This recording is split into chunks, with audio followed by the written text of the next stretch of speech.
Welcome to episode 3. It's great to be with you. It's great to be with you too. I'm See, ready. seeing you brings me so much joy. Me too. I could be in any type of mood, and then I see you, and I'm like, yay! Oh, we're going to talk about this. Oh, yes! Let's do it. Let's do it. Let's do it. So, I thought we could start by just looking at a visual of the personality Mhm. structure. And I think having a map helps us know where we're going when we're talking about different things. Exactly. Yeah. So, here we can see a map of the personality structure. And we've represented it as a big circle.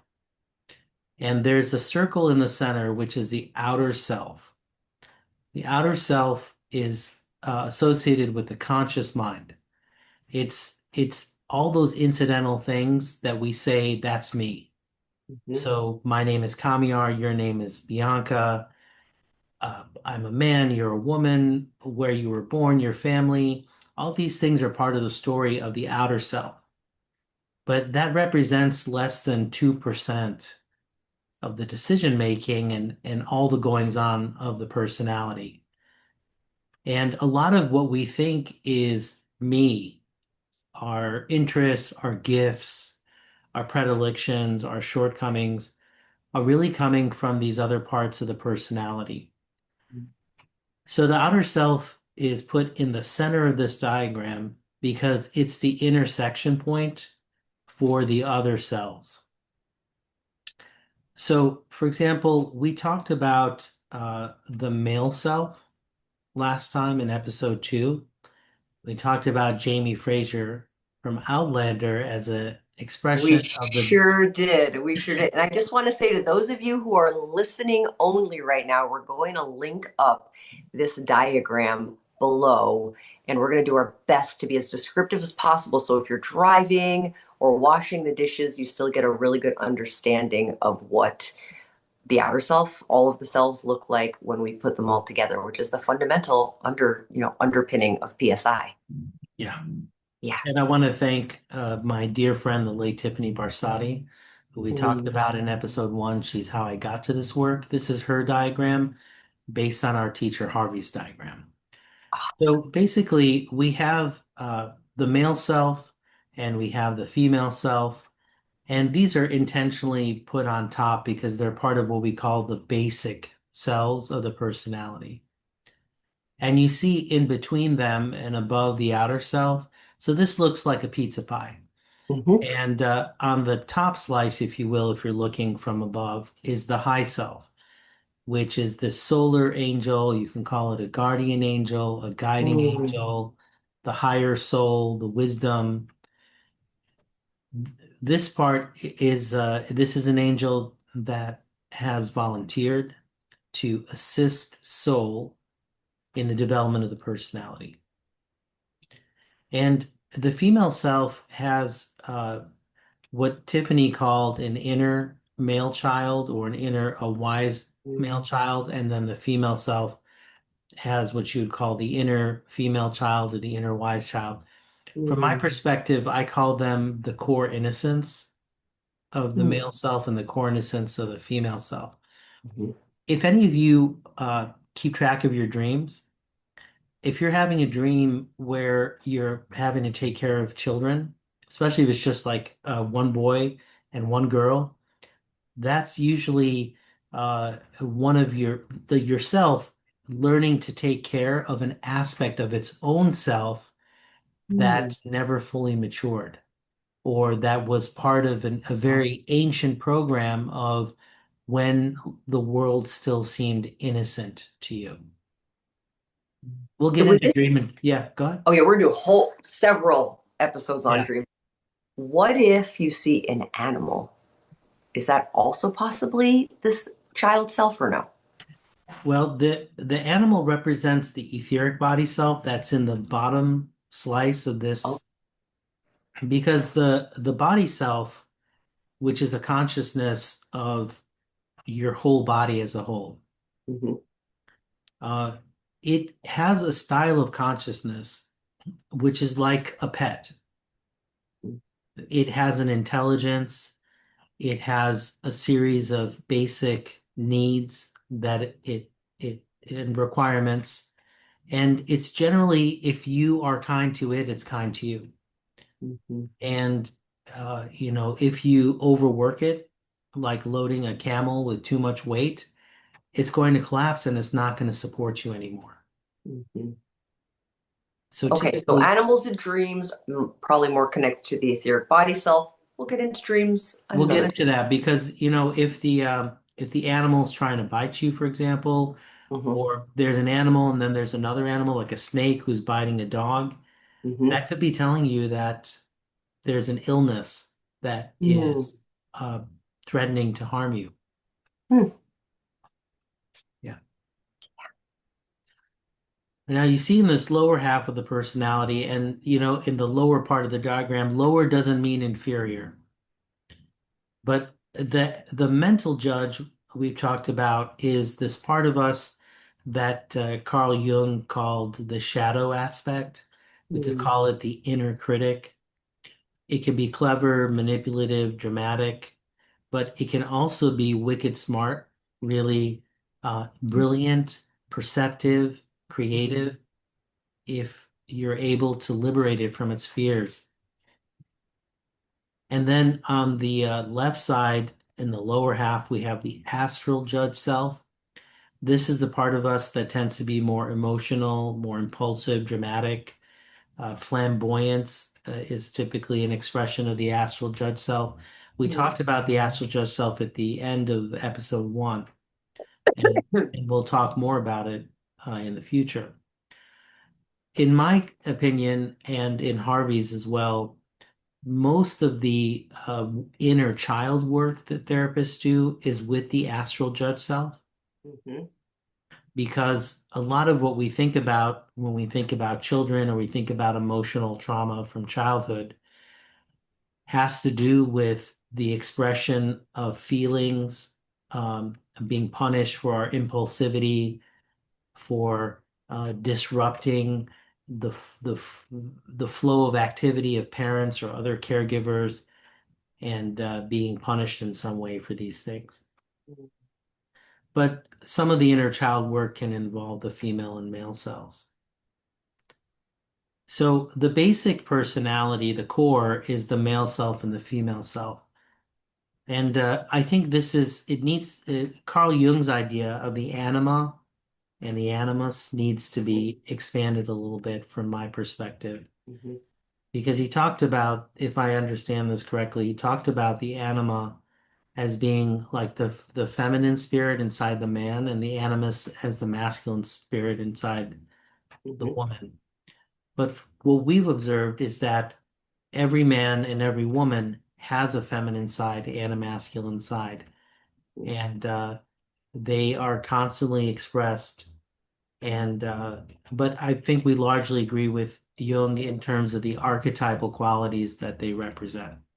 Hmm.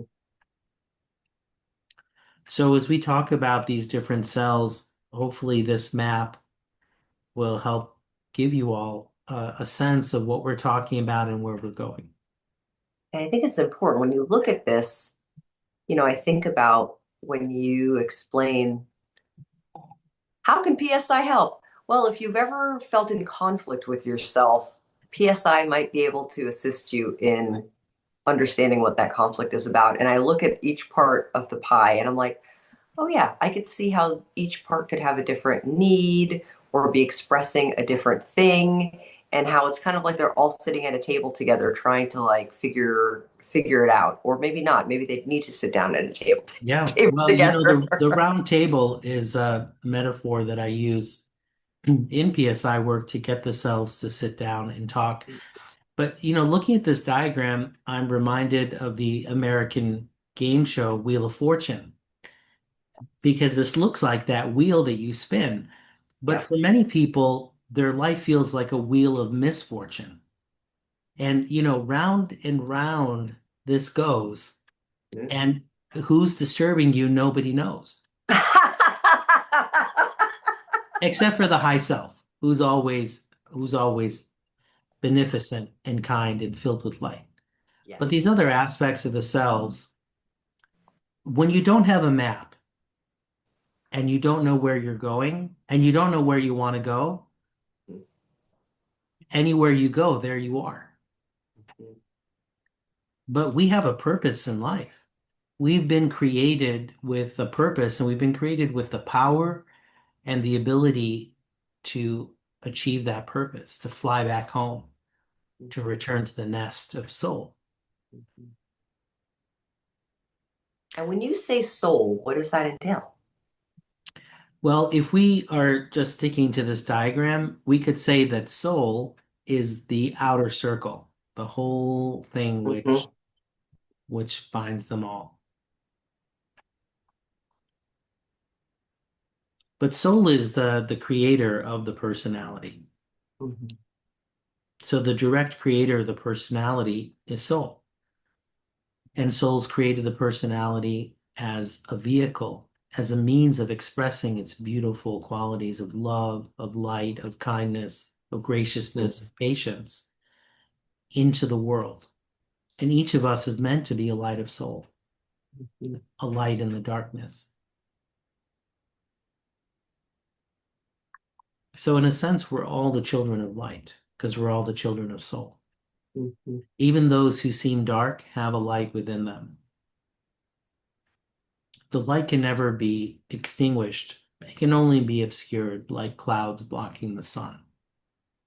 Or sometimes I give the analogy of somebody running out on a sunny day with a very large umbrella and saying, "Where's the sun? Where's the sun?" Or going in a closet and closing the door and saying, "I feel so alone and in the dark." Mhm. But this light is there. And having this map of the personality helps us come out of this feeling of confusion, of helplessness, of feeling consciously that we're just tossed around from negative feeling, from anger to fear, or from a negative thought to another negative thought, from negative imagination to catastrophization.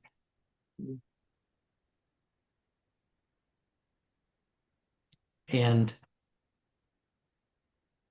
we can systematically understand by the language we use, the metaphors we use, the way we talk about a problem, which of the selves is having the problem.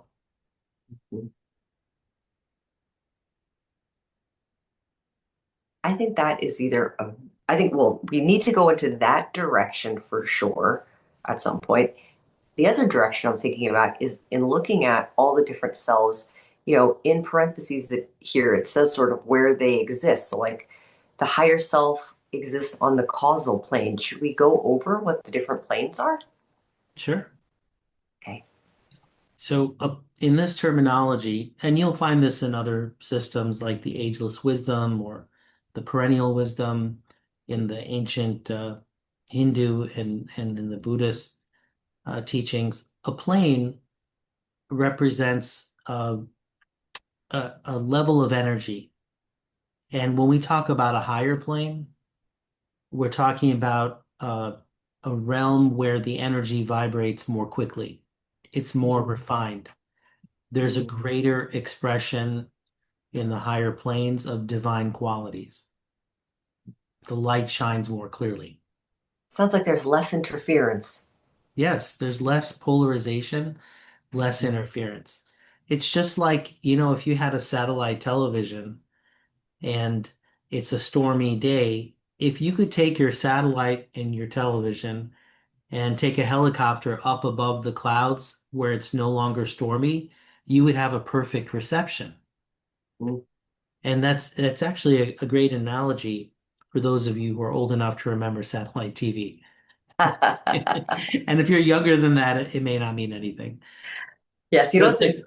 It reminds me of a quote that I have on a poster right now, and I can't remember where I heard it, but it's conflict on one level is harmony at another level.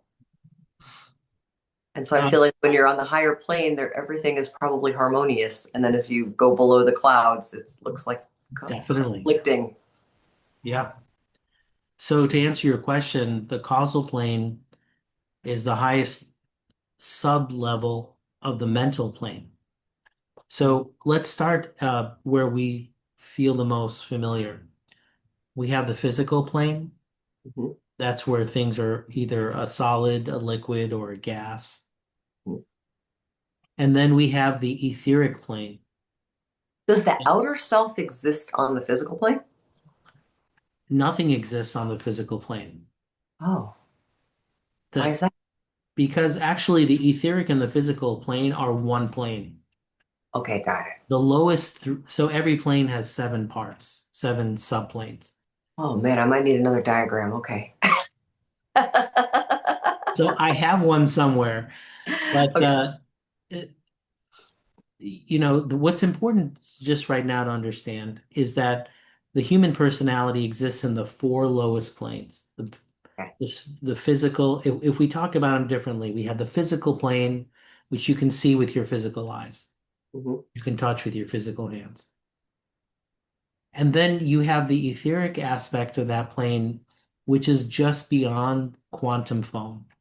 So at the boundary between the physical and the first part of the non-physical is the quantum plane. So this is where subatomic particles and quantum mechanics is working. Hmm. And there is a little interface that physicists call the quantum foam. As soon as you get past that barrier, you're in the non-physical plane and everything changes. Because in the physical world, the fastest speed that anything can travel is the speed of light. As soon as you get into the etheric plane and higher, the slowest speed anything can travel is the speed of light. The slowest. Nothing can travel slower than the speed of light once you get beyond the physical. And in the physical realm, we have electromagnetic activity. And in all the other planes, we have magneto-electric activity. So the I magnetism comes before the electricity. don't know what this means, but it sounds cool. Well, it just means that this idea of quantum entanglement, that you can be in two places at once, you can be in many places at once, you Ah. can instantly travel to another part of the galaxy or the universe. Mhm.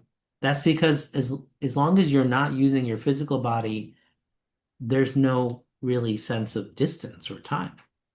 Mhm. Yes, I get. This makes sense. So the How do we different, not exist on the physical plane, though? I still don't get that. Aren't I looking at like, isn't this physical, this cup? And me touching it, aren't I physical? well, I mean, the vibration of your atoms are bumping into the vibrations of the cup. And Okay. because of the consistency of the vibrations, you interpret it as solid and real. Let me give you another analogy. Okay, I think we're going in a different direction, which is really fun. But I think this is important because this is part of the suffering that people have. Okay. If you're walking outside and the sun is out, there's a shadow of your physical body which is cast. Mhm. Could that shadow exist if the body wasn't there? No, And if the body was not in front of a light, would you even have a shadow? probably not. So the shadow is not considered to be a real thing that has independent existence. It's a phenomenon. If there wasn't a body and there wasn't light, there wouldn't be a shadow. And if the light changes, the size of the shadow changes. And if you move your arms out, your shadow looks different. Nobody goes chasing after shadows and saying it's real. If I can see it, how come it's not real? I mean, it exists, but it's a phenomenon. It's not a permanent thing. If you, right? Mind blowing. You told me this years ago, and it's like I just forget. I just forget. I really am so identified with this physical Yeah. experience. Okay, keep going. This is the So great talk. now imagine you're inside your house and you have a ball. A ball is a sphere. Mhm. If you shine a light on that ball, what does the shadow of a sphere look like? A circle. It looks like a circle. So what is a a three-dimensional shape becomes a two-dimensional shape. So the shadow of a three-dimensional object is only two dimensions. Mm-hmm. And so you lose the complexity, right? Because you lose volume. There's no more volume in a circle. Mm-hmm. It just has an area. There's no Mm-hmm. volume. And again, you wouldn't look at a circle that's a shadow of a sphere and insist that the shadow is real and the sphere doesn't exist. Nobody would say the ball doesn't exist. You're crazy. Mm-hmm. Just look at two dimensions. That's all you need. Mm-hmm. Beings cannot see with their current apparatus, the current way of knowing things, what is in a higher dimension. You need another type of organ, another type of way of sensing or knowing. And so just imagine that if in the three dimensions of the physical world, a sphere is distorted into a circle and a cube is distorted into a square, Mm-hmm. what do you think the sphere looks like in the etheric realm? Oh, It looks like something else. And abs- this cube looks like something else. yeah, I would imagine. And our three-dimensional existence is a shadow of our etheric body. Is that why we don't really exist? Because we can die? Like a shadow can come and go, and our bodies can be here and then not be here in the way Well, they it's are now. not that we don't exist, it's that the physical part of our existence is temporary. It's a phenomenon. Mm-hmm. It's not a Mm. thing unto itself, it's a phenomenon. We It's are like thirst. Is phenomenon. thirst the thing? Can you touch your thirst? No. No, it's a phenomenon. So to be here and to be a human being is to be a phenomenon. And I would imagine all of the creatures are also phenomenons. Anything you consider physical and real and permanent is a temporary phenomenon. Some periods of time are longer than others. I mean, the Earth is 4.5 billion years old. It's still a temporary phenomenon in the physical Mm-hmm. plane because in Especially at the rate universal, we're going. yes, at the rate we're going, Yeah. it's pretty temporary. Speeding it up. Yeah. Well, at least human life. But anyway, you know, so because we identify with the physical, how much suffering does that cause us? Our beauty, our possessions. How many fights, how many people have been killed or injured because somebody stepped on their shoes, because somebody scratched their car, Mm-hmm. because their house got burned down or damaged in a flood. Mm-hmm. But when you go up to the next level and you're okay, so now we're outside of the physical realm. What's going on there? So you have the body self in the etheric plane. You have the astral judge self that lives in the astral plane, which is the next level up, and that is a place where emotions get expressed. And the astral plane is itself a reflection of the mental plane. It's the shadow of the mental plane. Mm-hmm. So if an idea is like a sphere, your feeling about the idea is like the circle, it's the shadow of the idea. And the mental judge self is in the mental plane, which is the next level, which Mm-hmm. is all about the realm of ideas. And the male and female selves started out in the mental plane, extended into this emotional plane to feel emotions, and then into the etheric plane so they can help the body self develop. So when we think about healing, when we think about illness, I mean, I'm a medical doctor. My whole training was on on the physical aspect of illness.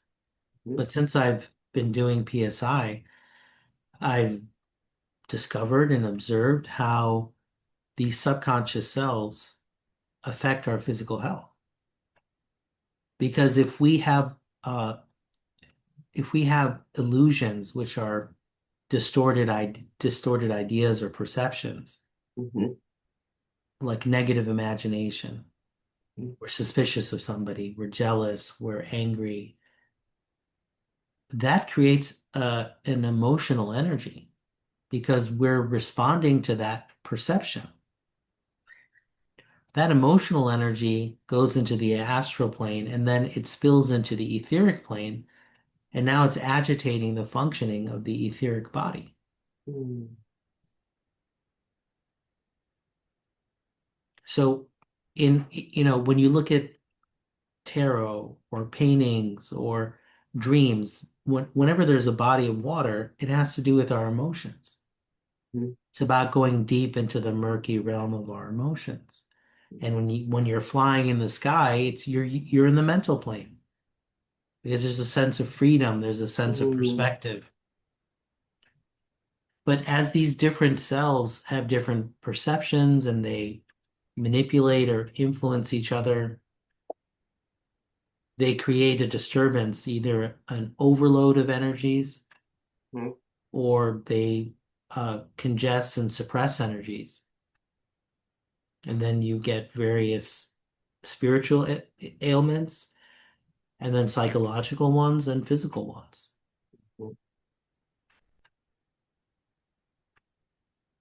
It's wild. Yeah.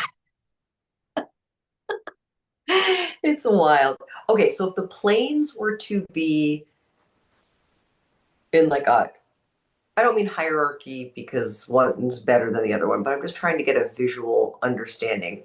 It starts at the physical plane, and then what was it called? The quantum. The quantum foam is the barrier between the physical and the etheric. And the So, etheric encapsulates a few things, or it's its own thing. so it's for the top four subplanes. Okay, that's what I was imagining. Because sometimes when you say etheric, I'm like, wait, I think there's more than one in there. Let's see if a new image could be helpful for us. Let's start here. So, in the very center of this image, we have the physical body, and then these blue lines are the etheric body. So together, the etheric and the physical are one plane. Mm. And then we have the astral body and the in the astral field. And this is where emotions and glamours exist. So an emotion is the response to some type of perception. And in our terminology, a glamour is an exaggerated emotional response, and usually some type of distorted or false emotional response. Mm-hmm. And then you have the mental body, which is in the mental field, and this is the realm of mind, of ideas and thoughts. And a misperception is an illusion. So, for example, I was just speaking to a client and doing some PSI, and they started to get emotional and feel helpless and hopeless over an issue. And as I listened to the words that they were using, Mm-hmm. the language was rooted in the feeling that I and I alone, the outer self, have Mm-hmm. to figure out this problem and solve it. Mm-hmm. And so that's an illusion that I'm alone. Mm-hmm. And helping the client come back to being centered in the high self, this golden star above our head, Mm-hmm. and remembering that we are surrounded by the love of the high self and soul, and we're not alone. We always have help. Mm-hmm. Was helpful for her to come back to this place of centering. And then we talked about that we started this whole conversation talking about the causal plane. And the causal plane is really the upper part of the mental plane. But we call it causal because this is where soul, as the cause of your existence and the cause of the phenomenon that we see in the lower planes, is existing and interfacing with us. So the causal field or the mental plane is where soul exists.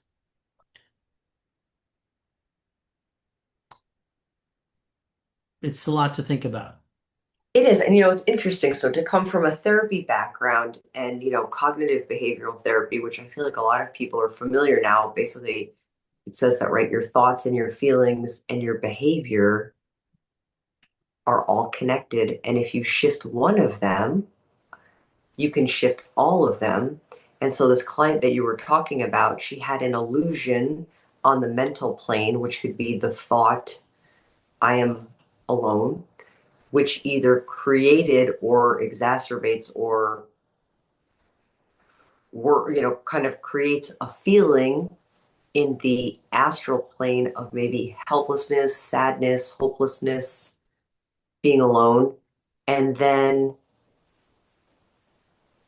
having a new thought, which is to access the higher self and to recognize I'm not alone, which would be to change the thought, which we do in CBT a lot. It does. It changes probably how she felt. She probably felt more hopeful and maybe a sense of peace.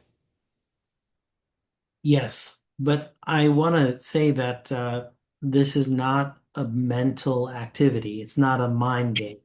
Yes. It's really about not only believing it, because it's not about, pixie dust Mm-hmm. and believing.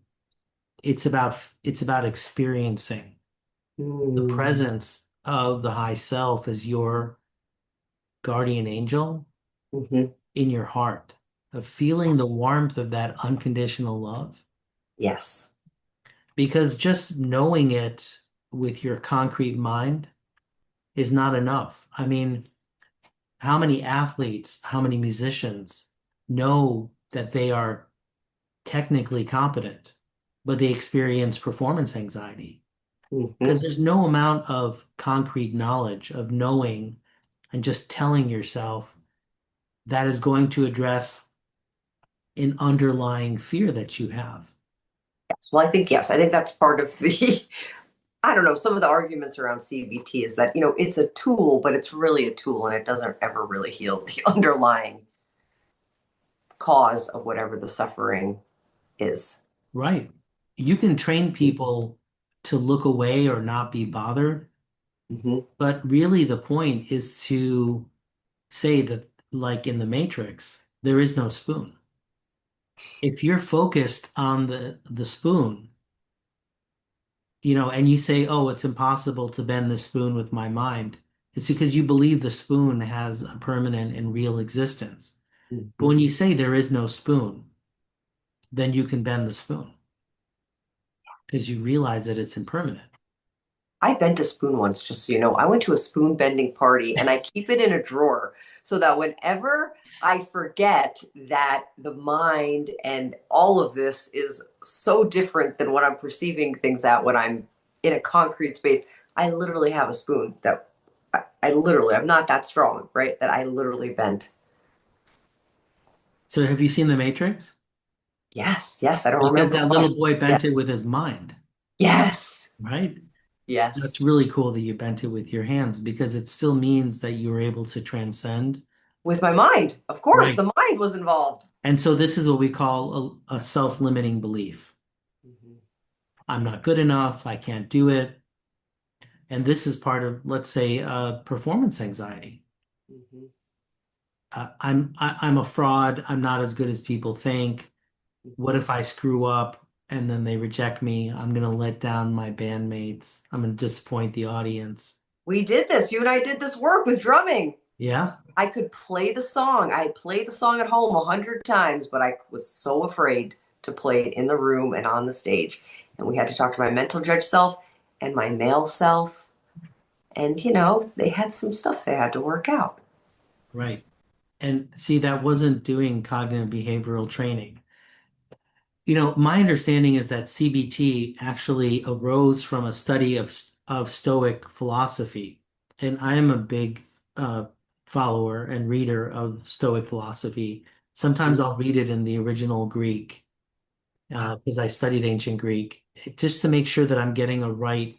understanding of what it's saying, and I'll Mhm. compare it to a good English translation. Mhm. And, from as I've understood the Stoics, they weren't playing mind games. In fact, what I always tell people, especially men, if I'm trying to convince them to read Stoic philosophy, is that it's Buddhism for rationalists. Because, a lot of guys don't want to believe in woo-woo stuff. I mean, Yeah. what they think. But when they read the Stoics, they're like, yeah, I can follow this. But Mhm. what's interesting is that, the Greeks made it out to Central Asia, and there they encountered Buddhism. Mhm. And Hellenistic ideas changed Buddhism, especially in art, because the Buddhists didn't create statues of the Buddha Mhm. for over 1,000 years. But because of this Greek influence, they started developing this form of statuary. But I think what's more important is that Buddhism affected Greek thinking. And then those Greek ideas came from these colonies in Central Asia back to Greece. And you get this Greek idea. And the point I'm getting at is that Stoic philosophy is not about playing mind games or training your mind like it's an animal Mhm. to perform tricks or not to pee on the carpet or to let you know when it wants to go outside. Yes. That is from a PSI perspective, not the optimal way. Mhm. Does it work? Yeah, you look at the research studies and there's good evidence for the Mhm. efficacy of Mhm. cognitive behavioral therapy. Mhm. But also being a researcher, I can tell you that the rational scientific approach to research is so limited in Yes. how it measures its objectives. Mhm. It's kind of like if the military said, hey, does this big bomb blow stuff up to smithereens? Yeah, it does. That's a success. Okay, well, yeah, if your only test of how effective the weapon is how destructive it is, yeah, you're going to determine how destructive it is. Mhm. But if the test is to determine how effectively does it help you win a war, the answer is there's no wars that are won through an air campaign.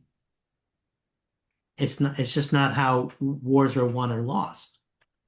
And coming back to psychology, if your goal is just to figure out, hey, did I get that person to stop smoking for 6 weeks or 6 months? Sure. Mhm.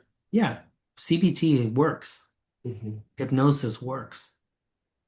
There's no doubt about it.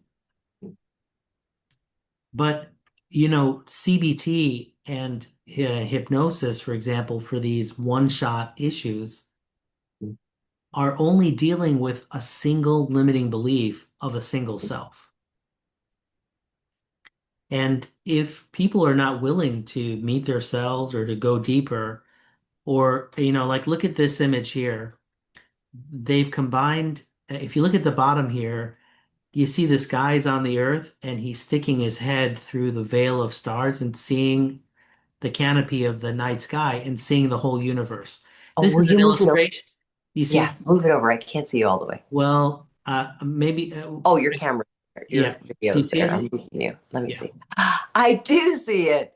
Yeah, this is from a French illustration on it was a early publication on weather and the science of predicting weather. But people love to use this because this guy sticks his head through the canopy of night and he sees the whole universe beyond the dome of the earth. And this is my point that PSI is like sticking your head through that veil and seeing the whole rest of the universe and not just what you can see on the earth with your eyes. So CBT is great. Hypnosis is great. EMDR is great. And by great, I mean effective. There's no doubt. The evidence is there. But if you only see human beings as having one life, as being a monolithic personality, and your only goal is to stop a single disruptive behavior, yeah, you've accomplished your goal. But our interest is human potential. Mhm. Our interest is not what you do in the banality of the earth. I mean, the earth is beautiful. It's not that it's banal, but it's not limited Mhm. to what you can see with your physical eyes. It's about how you achieve your spiritual potential, your psychological potential, your emotional potential, your physical potential, and your soul potential. And this is another way of looking at these seven planes. You can see them as uh, consistently of higher and higher quality. And you see the physical plane has this dotted line Mhm. because the lower half is physical and the upper half is etheric. And you see Mhm. the mental plane has this dotted line because the lower half is the realm of ordinary mind, and the upper half is the causal plane where soul is functioning. Mhm.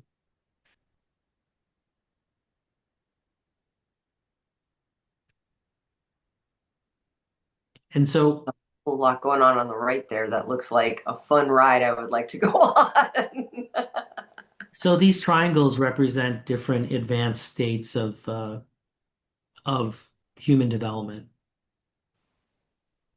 And where are we now? We're way down here at the bottom. And have we ever been at the top when we go back and forth? Yes, I mean that is what spiritual mastery means. Mhm.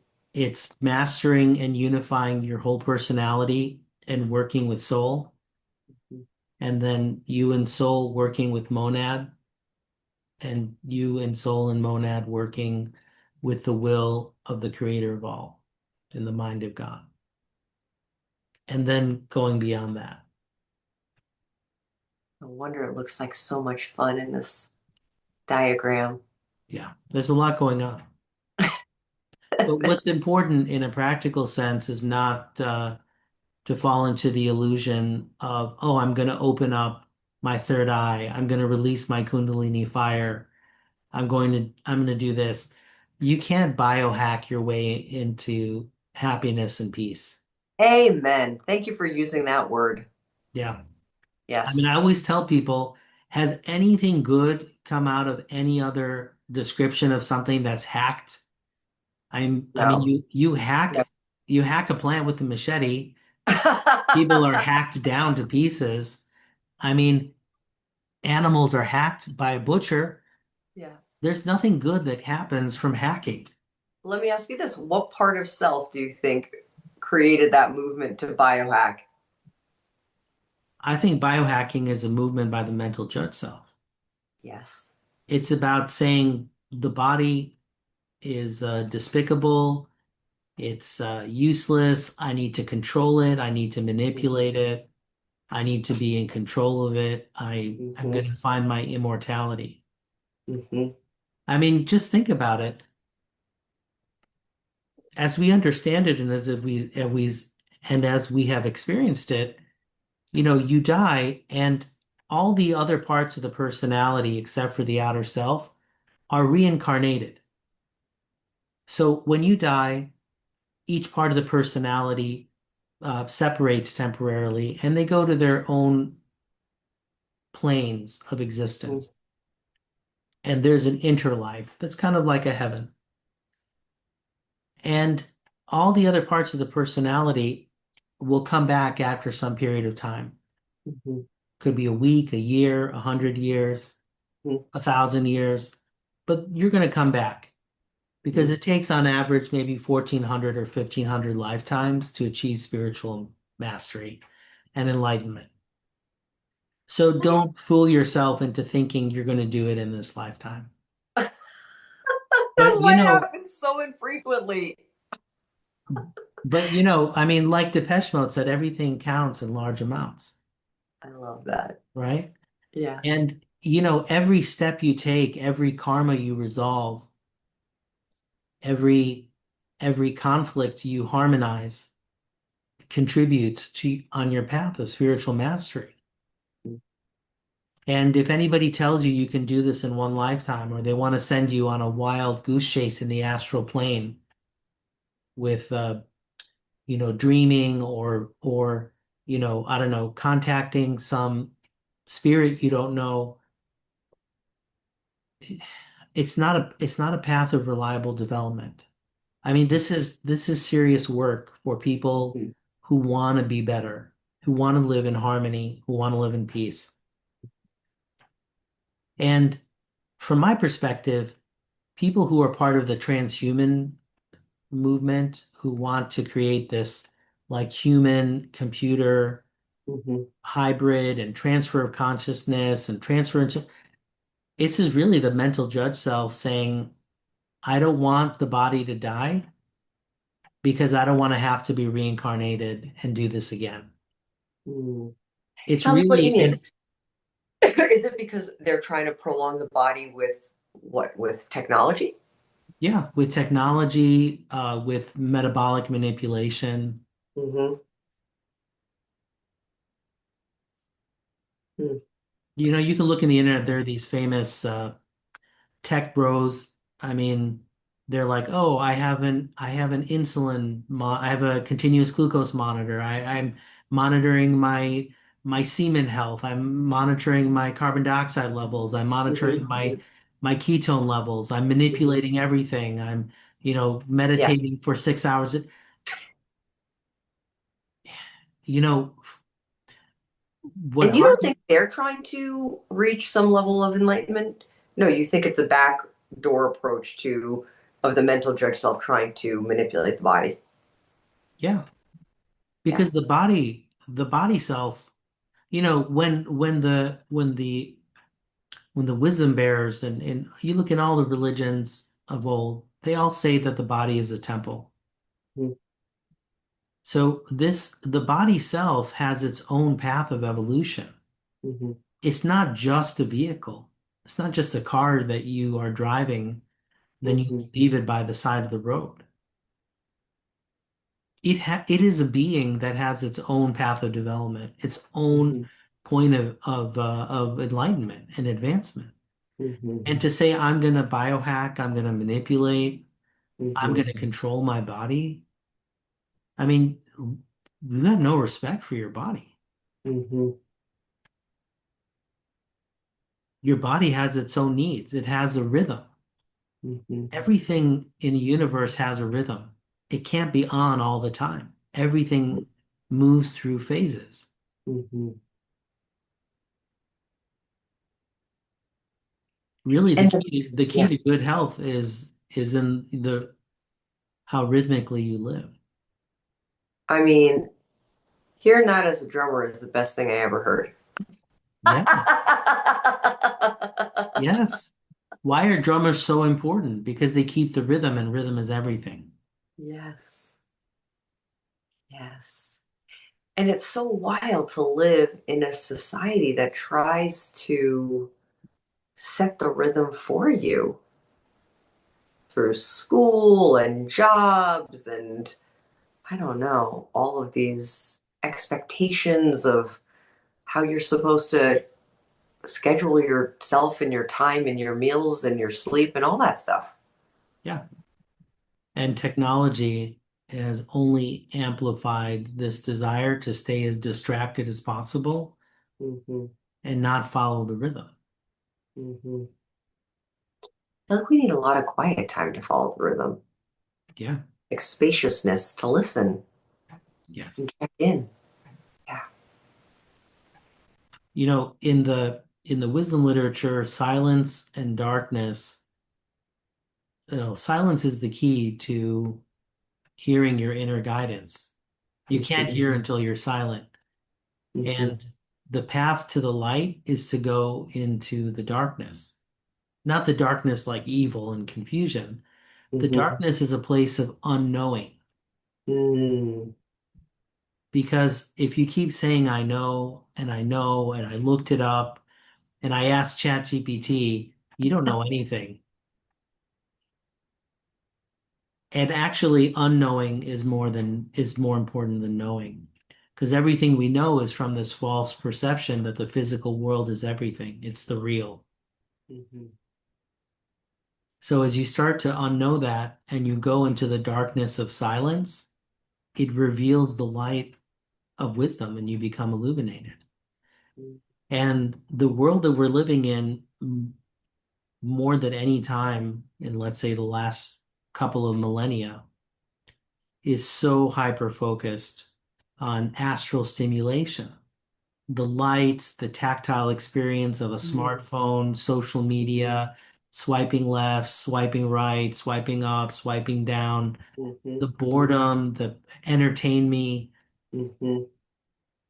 This is really harming us and our ability to relate to ourselves, to relate to each other, to get out into nature, to be quiet, to Mm-hmm. close our eyes. You know, people have a fear of missing out and they talk about FOMO. They should have a fear of missing out. But the thing they're missing out on is discovering themselves. It's Mm-hmm. discovering peace and joy.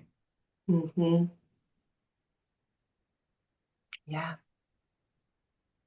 And it's interesting that you talk about the phone because one of the things that comes up a lot with social media is people are just posting, right, their most shiny, best, perfect day selves. And to me, it's glamorization. It's a total glamorization. You know, Mm-hmm. but again, you know, like it says in the Old Testament, there's nothing new under the sun. I remember my maternal aunt told me a story. She was a nurse, God rest her soul, and she said, "You know, Kamyar, when I was newly married, there was another nurse who I was her supervisor, and she was newly married. And she would tell me this, they lived in Iran. And this was during the time of the Shah. Things were super liberal, and she Mm-hmm. was just telling me how amazing her husband was. I mean, this woman said to my aunt, "My husband washes my underwear and hangs it out to dry for me." Can you imagine? And it was making my aunt so like dissatisfied with her own relationship with her Yeah. husband, Yes. right? And it's just like this woman was is basically like posting all these things about your great vacation and the family Yeah. Christmas. And she said, I found out that not only was her husband not washing her underwear, he was beating her. And they were getting in these physical fights, and she had the worst marriage, and she just kept the worse it got, the bigger the lies became Yes. to, for everyone else to think that her life was fine. Yes. So my point is that we didn't need social media and phones to have this attitude. I'm going to fake it till I make it, or I want everyone else to think To my life is perceive good. me, yes, in a certain It's way. only amplified it. It Yes. only amplified it. Just like taking a picture of some food that's Mm-hmm. Instagrammable. I heard a Mm-hmm. comedian say something funny, like, could you imagine it like if you're living in the 1970s and there's a manila envelope that the postman puts in your mailbox and you take it out, it's a full-size manila envelope, you open it up and there's a black and white picture of a plate of spaghetti and meatballs. And there's a handwritten note and the guy says, you know, about 3 weeks ago, I was eating at this restaurant and I wanted to take a picture of my food and show it to you. It's like, why? What? Why did you do that? Why? It makes no sense, Yes. It right? makes no sense. Yes. Well, I've been off social media for almost a year, and I mean, my life is exponentially better. Right? And I'm actually afraid of it. I'm afraid to go on there because as soon as you go on there, maybe sometimes, certain businesses only have an Instagram now. So I'm sort of like, well, or a band that I want to see. So I have to go on there. And I am afraid because it's so powerful that it's going to like suck me back in because the habit of being like, oh, wait, well, who's that real quick? Or like, what that person post? You just got to you got to get out. It's designed to just suck you back in. And I don't want to go back in there. My life is so much more spacious and, beautiful and present without it. And I cannot tell you, never do I see a friend, never do I have a conversation with somebody where I go, I really wish I was on social media, or this connection is no longer as close as it could be because I missed the 50 memes that they used to send me. Yeah. Yeah. So I want to end with this since we're talking about PSI. Mm. You know, you know who, I mean, social media has been a boon for the subconscious selves, especially the mental judge self. Because when we have some type of inner conflict or inner friction, the way that people want to deal with that is normally through distraction Hmm. or denial. Hmm. And if they can't distract or deny, they minimize Hmm. and they dismiss. And social media has become the most dramatic and captivating way to keep ourselves distracted from ourselves Hmm. and from solving our human problems. Hmm. So there's more to say about that. We can talk about it another time, but I think what's important is that if you're watching this, you're someone who wants to solve your human problems. And we need to understand what it means to be human. And this is what it means to be human. We have a complex personality. It's like one carriage with a bunch of horses, each pointing in a different direction. And Hmm. you got to move all the horses into the front of the carriage and be able to go where we're meant to go to our destination. Yes. So Yes. with that, I wish you a beautiful evening and Beautiful day, a yeah, beautiful morning, whatever time and a our beautiful friends life. are listening to this, Yeah. and a beautiful life. Yes. So bye for now and God bless us all. Yes. Thank you so much. I'll see you next week. Yay. Bye. Bye.